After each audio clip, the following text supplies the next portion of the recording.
sekalian serta adik-adik yang saya hormati, wabil khusus para guru, para kiai, ketua Dewan Masjid Indonesia, kecamatan dan kelurahan, pengurus masjid Al-Hidayah dan para pengurus masjid yang mohon maaf tidak saya sebutkan satu persatu namun tidak mengurangi rasa hormat. Ngomong-ngomong mau pulang jam berapa? Saya nanya pulang dulu. Baik. Mau pakai tanya jawab nggak? Hah? Kalau pakai tanya jawab saya sediakan. Saya tidak habiskan waktu buat ceramah. Yang jelas Dewan Masjid itu wadah yang sangat penting, wadah yang sangat strategis dalam kaitan dengan masjid. Oleh karenanya lakukan kegiatan-kegiatan, program-program yang strategis. Di antaranya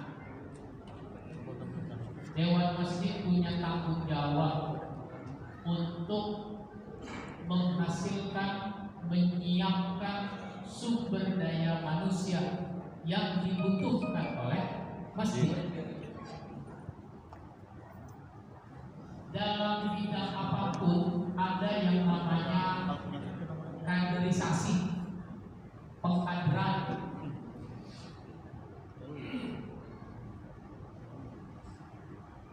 Ketua Masjid Al-Hidayah wafat beberapa waktu yang lalu.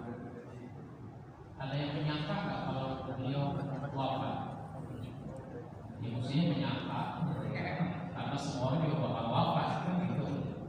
Tapi kan kita tidak menyangka wafat menurut kita secepat itu.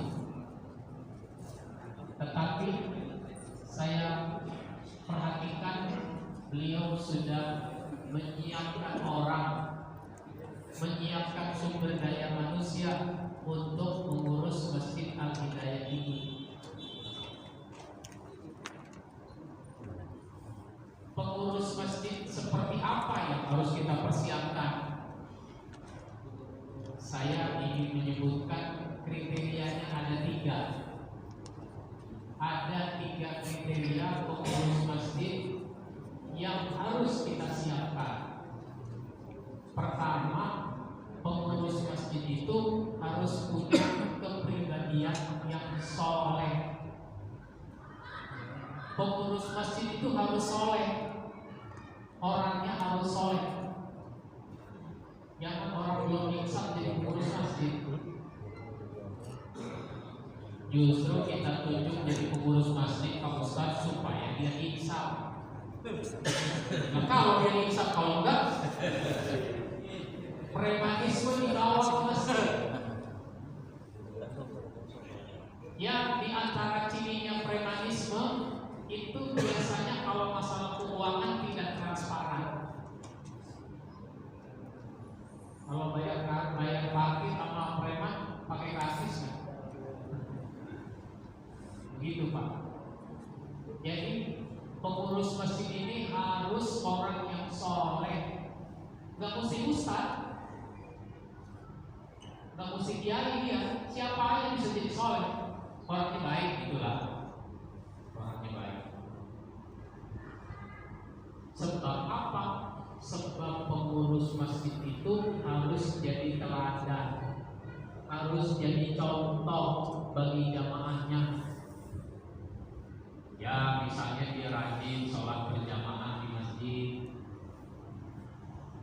Ini kan ada pengurus masjid juga berjamaah di masjid. Bahkan imam juga berjamaah di masjid. Kok bisa? Ya dia datang ke masjid kalau giliran jadi imam. Kalau giliran jadi imam juga ke masjid, dia sholat di rumahnya. Ada yang baru? Nanti gak ada.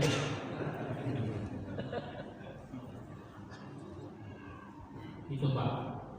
Sehingga Kalau pengurus jadi teladan itu enak. Kita ajak orang, Pak, ayo kita jamaah masjid. Dia nggak ngebantah.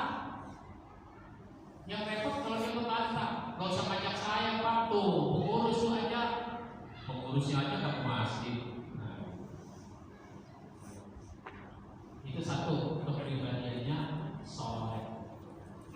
Yang kedua, pengurus masjid yang harus kita kader, yang harus kita siapkan, dia punya wawasan yang luas. Wawasannya luas. Wawasan apa? Wawasan keagamaan luas.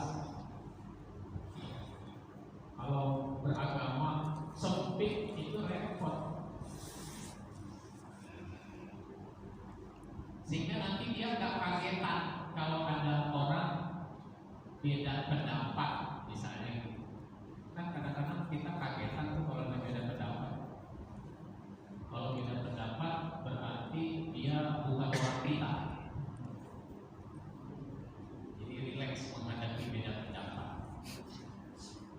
Wawasannya mesti luas. Wawasan keagamaan, wawasan keislaman, wawasan kemasyarakatan, itu juga mesti luas. Wawasan kemasyarakatan. Karena pengurus masjid itu berhadapan dengan jamaah. Yang namanya jamaah itu dari mulai anak kecil sampai lansia. Semuanya dilayani dengan baik. Anak kecil layani dengan baik. Yang sudah lansia bahkan pakai kursi roda dilayani dengan baik. Ngomong-ngomong, kursi roda bisa masuk ke masjid kita nggak? Bisa. Ada yang bisa, ada yang enggak. Karena kalau mau masuk ke masjid itu tangganya ada 3. Tangga di luar ada 3. Kursi roda gimana mau masuk? Kasih jalurnya, jalur kursi roda.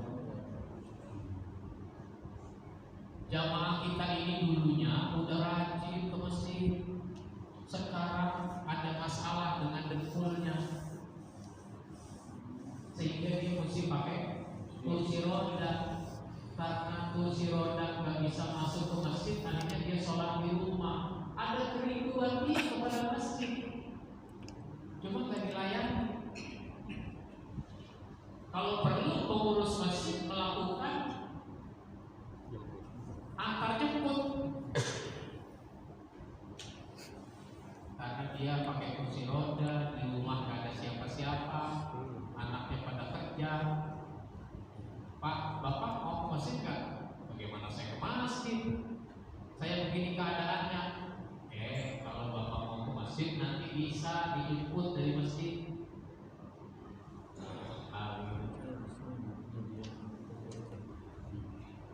Saya pernah mengisi acara di Aceh, di Banda Aceh.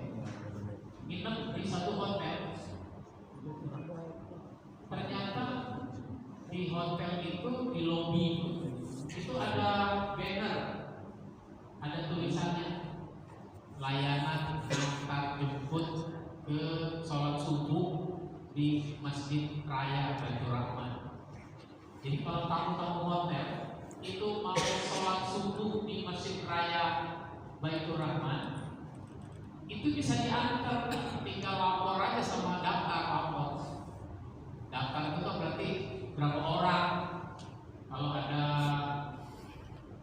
15 orang, ya berarti pakai 2 mobil disediakan gitu. Karena cuma subuh, ya kalau zuhur asar kan ada kendaraan umum, ada motor becak dan sebagainya. Itu contoh. Jadi wawasan kemasyarakatan. Anak-anak datang ke masjid, kita senang nggak anak-anak datang ke masjid? Nggak benar.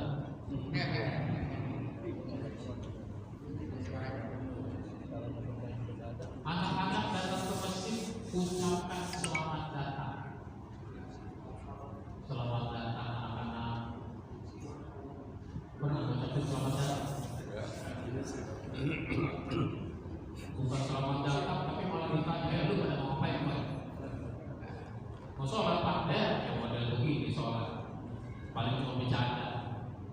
ribut, nggak salah pulang.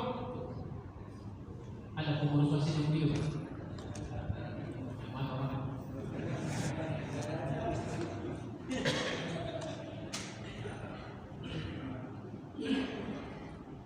Kamu kesini mau ngapain? Mau sholat Pak? Bagus. Kasih jempol. Pernah kasih jempol? Ini jempol di WA loh. Bagus. Kalau sholat boleh bercanda, boleh berisik kan? Gak boleh Pak. Kemarin yang bercanda siapa ya?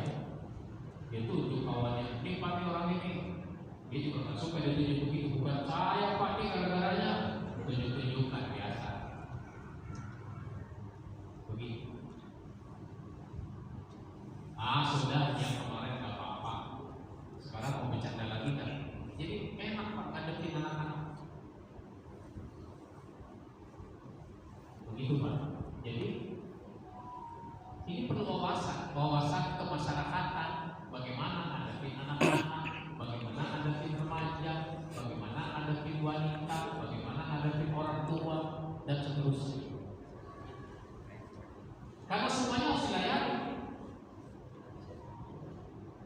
Disitulah ngurus masjid itu susah-susah gampang, enak gak enak,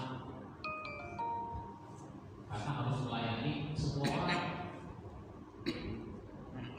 Kalau orang bikin sekolah namanya patut, yang dihadapi siapa?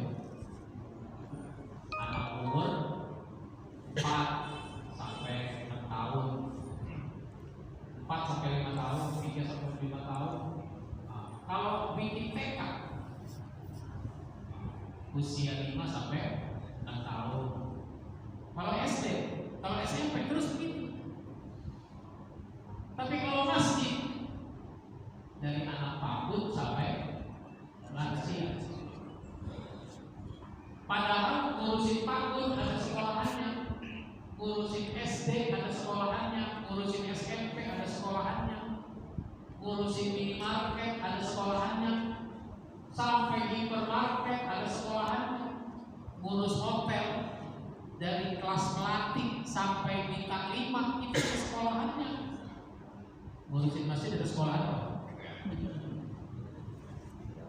Ini pengurus masjid pada dari sekolah. Makanya banyak yang tak baru-baruan pengurus masjid. Disinilah pentingnya DNI mengkader pengurus masjid. Namanya kaderisasi itu gak bisa dipungkiri. Sekalipun ada juga masjid gak ada periodenya. Kayaknya Bapak itu jadi pengurus, jadi ketua masjid dari zaman kita kecil sampai sekarang. Iya, habis orang yang belum meninggal. Mau ganti ketua, nungguin dia meninggal.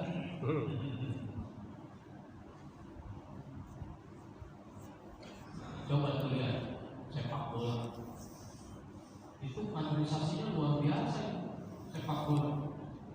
Ada sepak bola U16, U17, U19, U20, U23,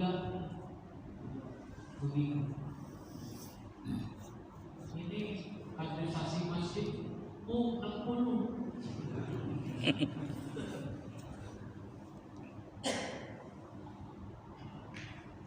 Pak, Bapak jadi pengurus masjid ya?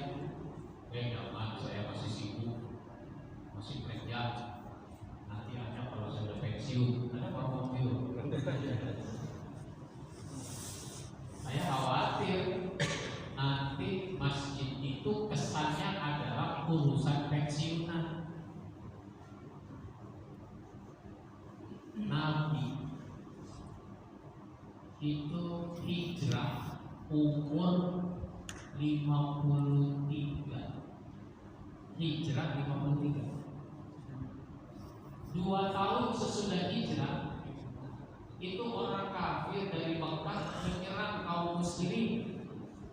Maka terjadilah namanya perang Badar. Itu Nabi umur 55.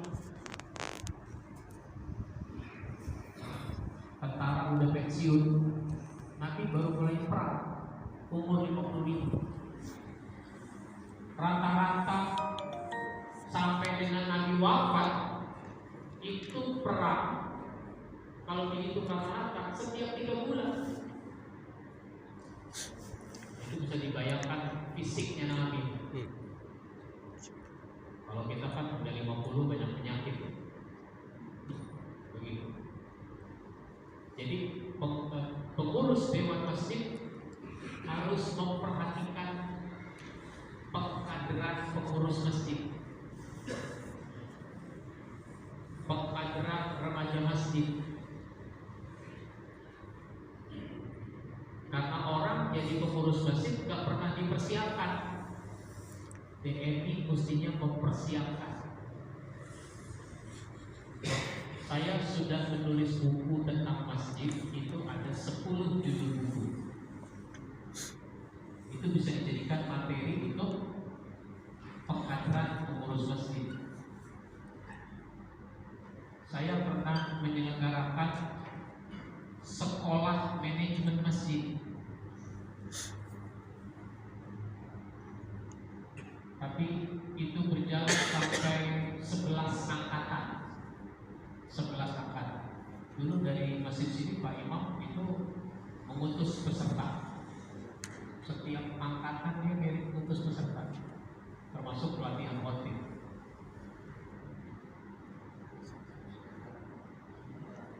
Kenapa nggak terus? Karena peminatnya nggak banyak. Pengurus masjid itu nggak kepikiran mengkader pengurus, calon-calon pengurus. Nah itu. Baik, jadi kepribadian, terus wawasan. Yang ketiga adalah skill, kemampuan, keahlian. Nah ini sesuatu yang sangat penting. Bagaimana orang bisa ngurus masjid sesuai dengan tugasnya masing-masing. Maka di buku saya Petunjuk Teknis Manajemen Masjid itu ada contoh struktur, kemudian uraian dari struktur itu. Ketua tugas tanggung jawabnya apa, wakil apa, sekretaris dan seterusnya. Sehingga nanti orang jadi pengurus masjid tidak bingung. Kan banyak orang bingung jadi pengurus.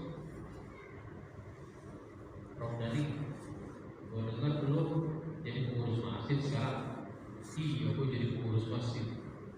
Jadi apa lu? Gue jadi humas. Emang kenapa lu jadi humas? Gue juga pakai tahu kan. Si Romdani nggak tahu tugasnya apa sebagai humas itu. Kalau kagak tahu, iya emang gue kagak tahu, nggak dicerangin. Ya mungkin karena gue tukang jalan kali. Jadi versinya si Romdani, humas itu tukang jalan. Ya bisa jadi humas zaman dulu. Zaman kan berubah. Maka ngurus masjid itu memerlukan kreativitas. Perlu kreativitas. Saya suka mengatakan orang tua kita sudah mengurus masjid dengan baik pada masanya. Sekarang masa itu sudah berubah. Tapi ngurus masjid masih kayak orang tua kita dulu. Diperlukan kreativitas sesuai dengan perkembangan zaman.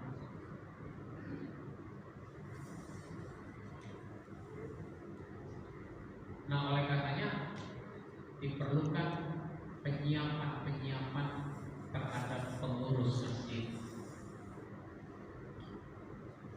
Saya tulis buku, salah satunya saran untuk pengurus dan